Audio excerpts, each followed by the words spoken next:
Quero saudar você que me acompanha no Santo do Dia. Hoje, dia 4 de outubro, a igreja celebra a memória litúrgica do grande São Francisco de Assis. São Francisco de Assis, ele nasceu em Assis, na Itália, em 1182. Era filho de Pedro Bernardone, que era um rico comerciante, e de Pia, de família nobre da Provença. Na juventude, Francisco era muito rico e esbanjava dinheiro com ostentações. Porém, os negócios de seu pai não lhe despertaram interesse, muito menos os estudos. O que ele queria mesmo era se divertir. Na juventude de Francisco, por volta dos seus 20 anos, uma guerra começou entre as cidades italianas chamadas de Perugia e Assis. Ele queria combater em Spoleto, entre Assis e Roma, mas caiu enfermo. Durante a doença, Francisco ouviu uma voz sobrenatural. Esta lhe dizia para ele servir ao amor e ao servo. Pouco a pouco, com muita oração, Francisco sentiu em seu coração a necessidade de vender seus bens e comprar a pérola preciosa, sobre a qual ele lera no Evangelho. Certa vez, ao encontrar um leproso, apesar da repulsa natural, ele venceu sua vontade e beijou o doente. Foi um gesto movido pelo Espírito Santo. A partir desse momento, ele passou a fazer visitas e a servir aos doentes que se encontravam, nos hospitais. Aos pobres, presenteava com suas próprias roupas e também com o dinheiro que tivesse no momento. Num dia simples, mas muito especial, no momento em que Francisco rezava sozinho na igreja de São Damião, em Assis, ele sentiu que o crucifixo falava com ele, repetindo por 3 vezes a frase que ficou famosa: Francisco, reconstrua minha casa, pois olhas que está em ruínas. O santo vendeu tudo o que tinha e levou o dinheiro ao padre da igreja de São Damião e pediu a permissão para viver com ele. Francisco tinha 25 anos. Pedro Bernardone, ao saber que o seu filho tinha feito, foi buscá-lo indignado, levou-o para casa, bateu nele e o acorrentou pelos pés. A mãe, porém, o libertou na ausência do marido e o jovem retornou a São Damião. Seu pai foi de novo buscá-lo. Mandou que ele voltasse para casa ou que renunciasse à sua herança. Francisco, então, renunciou a toda herança e disse: As roupas que eu levo pertencem também ao meu pai. Tenho que devolvê-las.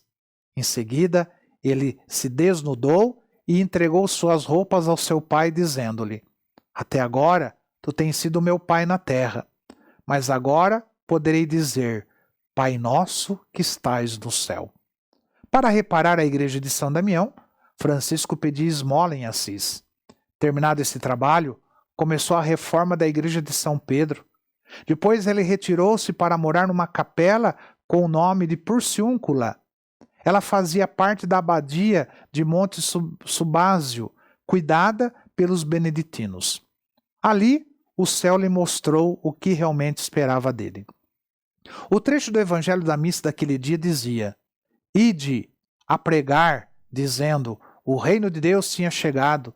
Dai gratuitamente o que haveis recebido gratuitamente. Não possuas ouro, nem 2 túnicas, nem sandálias.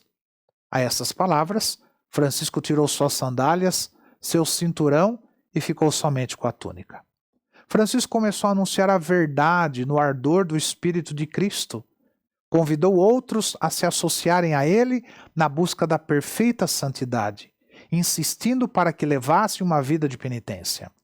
Alguns começaram a praticar a penitência e em seguida se associaram a ele, partilhando a mesma vida.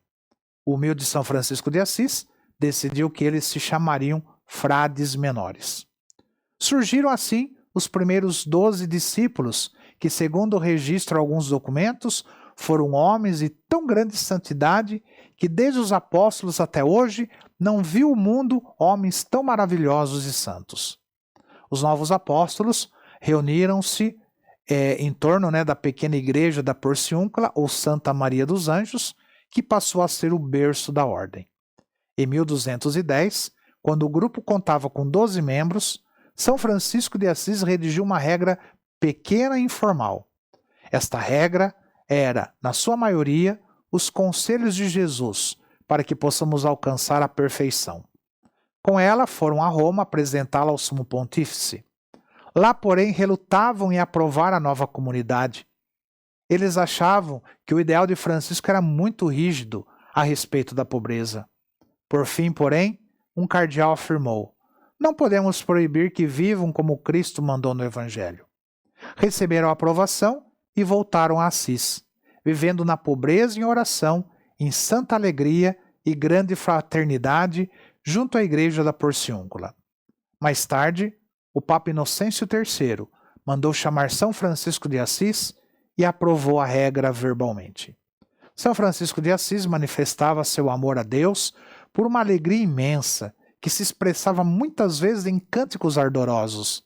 A quem ele perguntava qual a razão de tal alegria, ele respondia que ela deriva da pureza do coração e da constância na oração.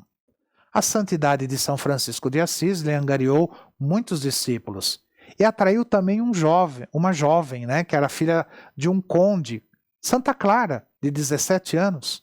Desde o momento em que ouviu-a pregar, compreendeu que a vida que ela indicava era a que Deus, aquela vida que São Francisco indicava, era a que Deus queria para ela. E Francisco tornou-se seu guia e pai espiritual. Nascia assim a ordem segunda dos franciscanos, as das Clarissas.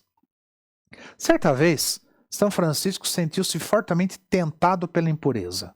Deitou-se em roupas, tirou toda a sua roupa, e deitou sobre a neve. Outra vez, num momento de tentação ainda mais violenta, ele rolou sobre os espinhos para não pecar e vencer suas inclinações carnais. Considerando-se indigno do sacerdócio, São Francisco de Assis apenas chegou a receber o diaconato. A proximidade de Francisco com a natureza sempre foi a faceta mais conhecida desse santo.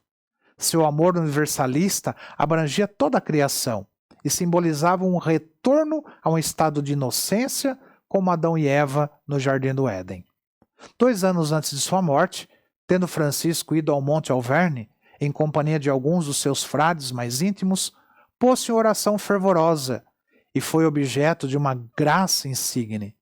Na figura de um serafim, de 6 asas, apareceu-lhe Nosso Senhor crucificado, que depois de entreter-se com ele em doce colóquio, partiu, deixando-lhe impressos no corpo os sagrados estigmas da paixão.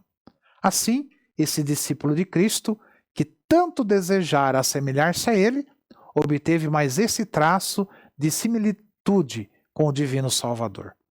No verão de 1825, Francisco esteve tão enfermo que o cardeal Ugolino e o irmão Elias o levaram ao médico do Papa em Rete.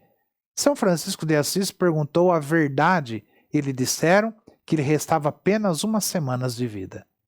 "Bem-vinda, irmã morte!" exclamou São Francisco. Em seguida pediu para ser levado à Porciúncula. Morreu no dia 3 de outubro de 1226, com menos de 45 anos, depois de escutar a leitura da paixão do Senhor. Ele queria ser sepultado no cemitério dos criminosos, mas seus irmãos o levaram em solene procissão à igreja de São Jorge, em Assis. Ali esteve depositado até 2 anos depois da canonização. Em 1230, foi secretamente trasladado à grande basílica construída pelo irmão Elias. Ele foi canonizado apenas 2 anos depois da sua morte, em 1228, pelo Papa Gregório IX. São Francisco de Assis, rogai por nós. Que o Senhor te abençoe, em nome do Pai, do Filho e do Espírito Santo. Amém.